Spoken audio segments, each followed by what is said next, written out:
The next question from Sher Jan. Does toothpaste break the fast? Applying toothpaste while you're brushing your teeth, while you're fasting, does not break the fast. It is the same ruling when you can put water into your mouth while doing wudu while you're fasting and throw out the water, doesn't break your fast.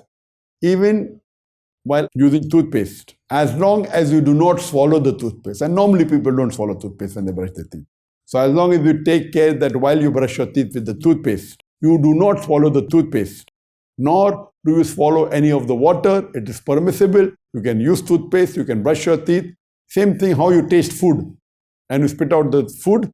Similarly, when you brush your teeth, see to it that you gargle your mouth properly and you spit it out, and you do not ingest or swallow any of the toothpaste or any of the water. It is permitted to use toothpaste while fasting.